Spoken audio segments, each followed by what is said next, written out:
তরুণ ছেলেরা তারা অনেকে আমার সে পুরনো স্লোগান ইলেকশনের আগে ওই স্লোগান খেলা হবে, তোমার এখন দেওয়া যাবে,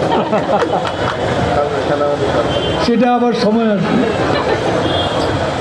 আসলে বলবো। এটা একটা কালচারাল প্রোগ্রাম। তা আমি ফেরদৌসকে ধন্যবাদ জানাবো। আমাদের এমপি সাহেব নাম্বার কত? এর আগে ঢাকা 10-এ এমপি ছিলেন, তাকে দেখিও নি খুব একটা।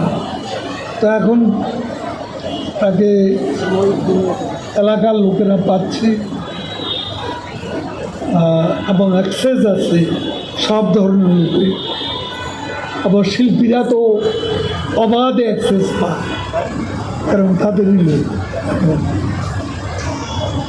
তো আমি তাকে ধন্যবাদ জানাচ্ছি।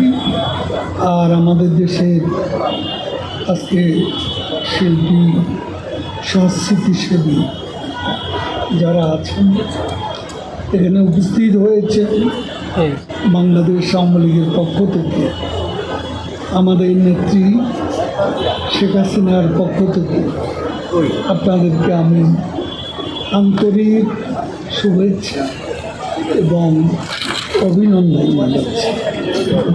এবং এই কথা বলে একটি স্মার্ট বাংলাদেশ আমরা গড়ে তুলব।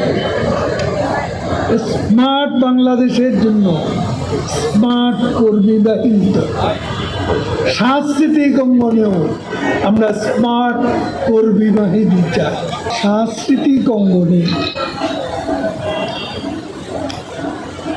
অনেকেরই অভিমান আছে, হতাশা আছে। তো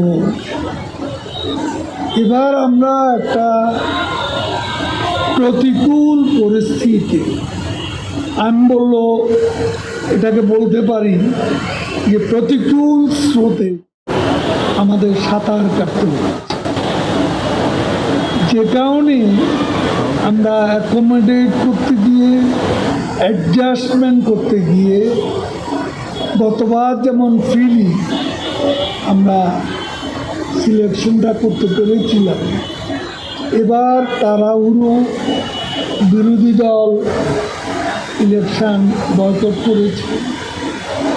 সেজন্য আমরা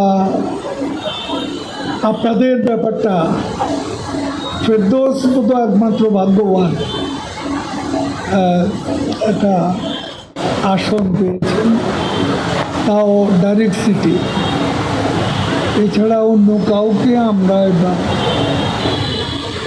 জায়গা করে দিতে পারিনি।